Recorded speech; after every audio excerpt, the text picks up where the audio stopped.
Hello everyone, मैं रागिनी शर्मा स्वागत करती हूँ आपका हमारे चैनल नॉलेज फॉर सर्चर में। जैसा कि आज आप जानते हैं, आज है 14 सितंबर। तो क्या है हिंदी दिवस। तो आप सभी को हिंदी दिवस की हार्दिक शुभकामनाएं।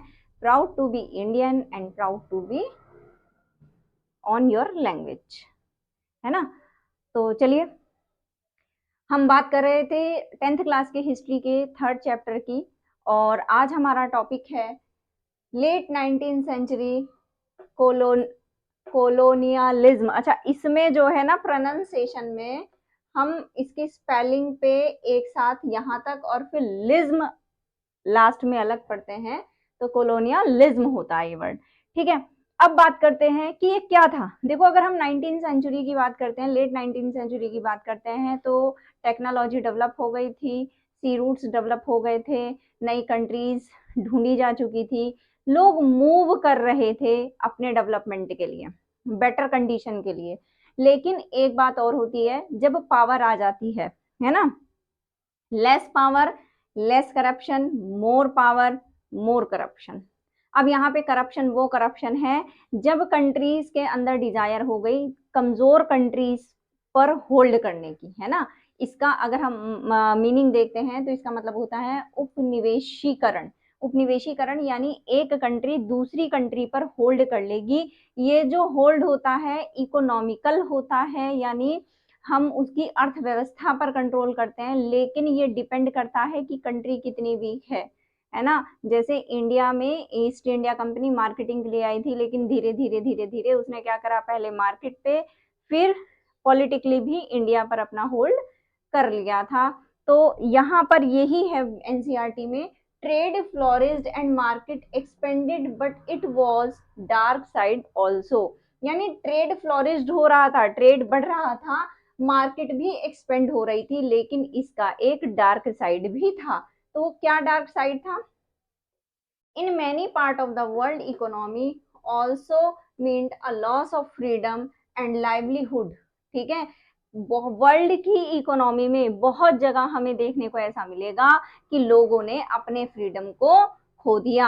अपनी डेली बेस की रिक्वायरमेंट को पूरा करना भी उनके लिए एक डिफिकल्ट जॉब हो गया। अब एनसीईआरटी में बात करते हैं, तो इन्होंने एनसीईआरटी में एग्जाम्पल दे रखा है अफ्रीका का। और अफ्रीका क्यों, इंडिया का लाइव एग्जाम्पल हमारी कंट्री में है ना, हमारी कंट्री इसका एक लाइव एग्जाम्पल है। ठीक है, अब अगर हम बात करते हैं तो अफ्रीका की तरफ मूव करने का रीजन क्या हुआ, इंडिया की तरफ मूव करने का रीजन क्या हुआ? रीजन था रिचमेंट ऑफ रिसोर्सेज। अगर हम अफ्रीका की बात करते हैं तो वहां पे रिसोर्सेज पूरी तरह से डेवलप थे, लैंड बहुत ज्यादा थी क्योंकि क्रॉप की रिक्वायरमेंट तो थी लोगों को, है ना, यूरोपियन कंट्रीज को क्रॉप की रिक्वायरमेंट थी। तो अगर आप एनसीईआरटी के मैप की तरफ जाते हैं, यानी मैं आपको दिखाती हूँ, जो एनसीईआरटी में पिक्चर दिया हुआ है, इसमें आप लीबिया कंट्री को देखिए, है ना, लीबिया। लीबिया ये हमारा क्या है, ये अफ्रीका है।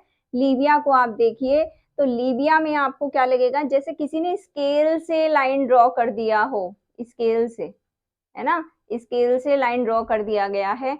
तो ये क्या तरीका था? ये तरीका ये था कि अफ्रीका जो था अनडेवलप्ड कंट्री था, डेवलपमेंट नहीं हुआ था, वेपन्स नहीं जानते थे वो लोग, वहां के लोग बहुत ज्यादा सिंपल थे। तो अफ्रीका को टारगेट इसलिए किया गया, एक तो इसको चारों तरफ से घेरा जा सकता था, है ना। तो हुआ क्या कि 1885 में, जिसको कभी ब्लाइंड कॉन्टिनेंट कहा जाता था, है ना, अफ्रीका को क्या बोलते हैं, ब्लाइंड कॉन्टिनेंट बोलते हैं। क्यों? क्योंकि उसमें बहुत बड़े जंगल हुआ करते थे, बहुत घने जंगल हुआ करते थे।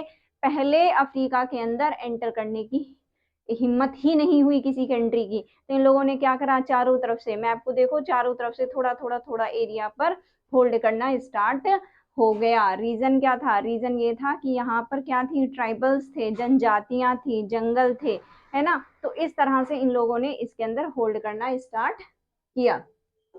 तो 1885 में big European power met in Berlin to complete the carving up to Africa between them.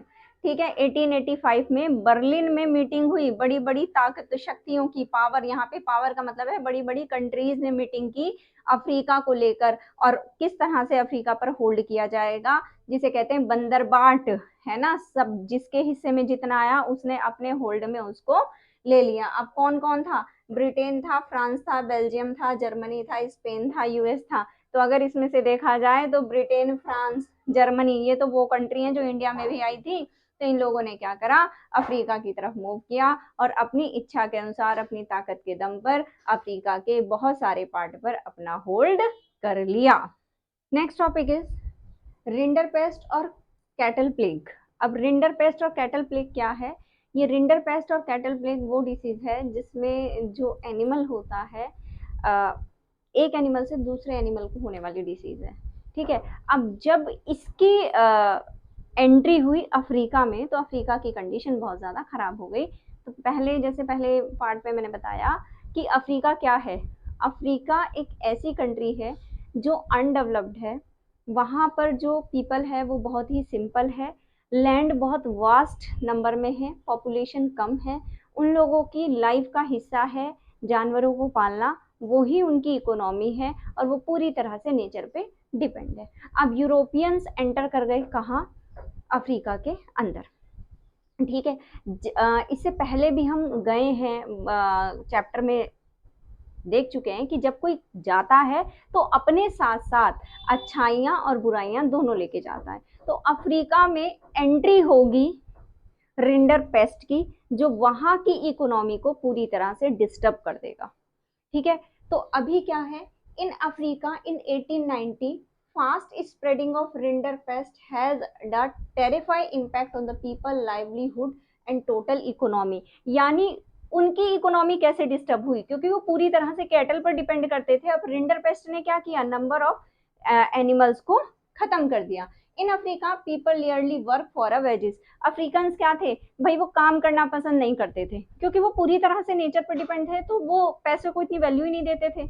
ठीक है। तो उनकी लाइफ सिंपल वे में चल रही थी, इसीलिए वो वेजेस को नहीं पसंद करते। जबकि यूरोपियंस इस मंशा से गए थे वहां पर कि भाई हम क्या करेंगे, अपने आप को डेवलप करेंगे, अपने आप को स्टेबल करेंगे, वहां से जो मिनरल्स और क्रॉप हैं उसको हम अपनी कंट्री में लेके आएंगे। लेकिन हुआ क्या, उन्हें एक दूसरी फॉर्म लोगों की देखने को मिली कि वो लोग काम करना चाहते ही नहीं। अब काम नहीं करना चाहते तो वो लेबर कहीं और से तो लेके नहीं जाते, है ना। तो उन्होंने क्या करा, उन लोगों के ऊपर हैवी टैक्सेस लगा दिए, बहुत सारे नए रूल ले आए, जिसकी वजह से वो मजबूर हो गए इन लोगों के साथ काम करने के लिए। तो क्या है, by attracting towards Africa due to its vast resources of land and minerals, European came to Africa to establish plantation and mines to produce crops and minerals for export to the Europe. यानी वो गए इसी मंशा से थे कि हम वहां से क्या करेंगे, क्रॉप को कल्टीवेट कराएंगे, मिनरल्स लेंगे, अपनी कंट्री में भेजेंगे, अपनी कंट्री का डेवलपमेंट करेंगे, है ना। यानी अपने अपने फायदे के लिए वो लोग गए थे। लेकिन हुआ क्या, जब उन्होंने देखा कि वो लोग तो इंटरेस्टेड ही नहीं है, भाई वो क्यों इंटरेस्टेड होंगे जब वो अपने आप से सेटिस्फाइड हैं, ट्रिकी वो थे नहीं, सिंपल लोग थे। तो ठीक है, तो यहाँ पर अब इन लोगों ने क्या करा, अब वो ही माइंड यूज किया जो इन लोगों ने इंडिया में यूज किया था। किसने, ब्रिटिशर्स ने इंडिया में यूज किया था। यूरोपियन केम टू, ये तो हो गया, है ना। Method use to Europe, used by the Europe. Europe ने क्या क्या किया, हैवी टैक्सेस लगा दिए, और वो टैक्सेस इस तरह के लगा दिए कि भाई अगर आपको वो टैक्स पे करना है, अब वो टैक्स पे करना है तो उस कंडीशन में आपको प्लांटेशन के में as a for the labour, as a labour आपको वर्क करना ही करना पड़ेगा। तो ये क्या हो गई, ये प्रॉब्लम वाली बात हो गई उन लोगों के लिए, है ना। तो दूसरा इन्होंने क्या किया, इनहेरिटेंस लॉ लगा दिया। इनहेरिटेंस लॉ क्या था, इनहेरिटेंस लॉ इन्होंने वैसे लगा दिया जैसे इन्होंने इंडिया में लगाया था दत्तक पुत्र प्रथा पर प्रतिबंध। क्या थी ये प्रथा, इसमें ये था कि अगर किसी राजा के कोई बेटा नहीं है तो वो बेटे को अडॉप्ट कर सकता है और उसको अपना राज्य दे देगा, है ना। यहाँ पर इन्होंने अफ्रीका में क्या लगाया, अफ्रीका में इन्होंने लगाया कि अगर किसी पर्सन के 2 या 3 बेटे हैं तो वो अपने किसी एक बेटे को ही अपनी प्रॉपर्टी दे सकता है, और जिसको वो दे देगा उसके बाद जो बचेंगे उनको मजबूरी में कहाँ जाना पड़ेगा, उनको एज अ लेबर वर्क करना पड़ेगा। ये था इनहेरिटेंस लॉ इन यूरोप। ठीक है, फिर है नॉट टू मूव फ्रीली, और इन लोगों पर ये भी एक बैन लगा दिया गया था कि ये लोग मनचाहे तरीके से कंट्री के एक पार्ट से दूसरे पार्ट में नहीं जा सकते। यानी एक तरह से बंधुआ मजदूर वाली कंडीशन इन लोगों की हो गई थी कि अगर आपने एक जगह काम स्टार्ट कर दिया तो आपको वही रहना पड़ेगा जब तक कि टारगेट पूरा नहीं हो जाता।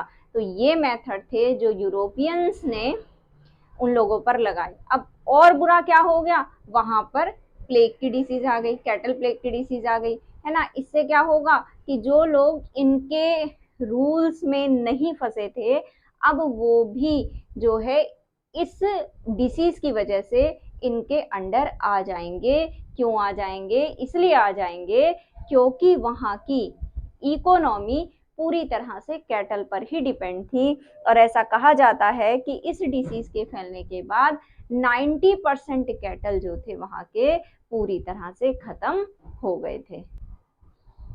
तो क्या हुआ ये कि रिंडर पेस्ट पूरी तरह से स्प्रेड हो गया।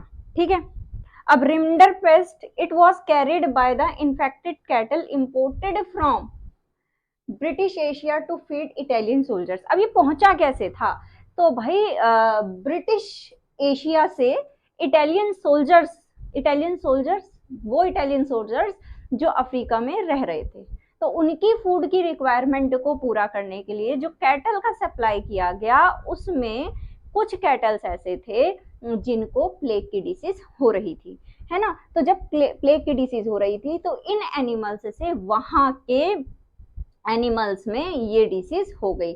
ये कहाँ से एंटर हुई थी, ये ईस्ट पार्ट से स्प्रेड होते होते पूरे 5 इयर्स के अंदर वहां के जितने भी एनिमल्स थे, जितने कैटल्स थे, उसका 90% हिस्सा इस डिसीज के इन्फेक्शन में आ गया, जिसकी वजह से वहां के 90% कैटल पूरी तरह से मर गए, खत्म हो गए। ठीक है, rinder paste move like forest fire, है ना।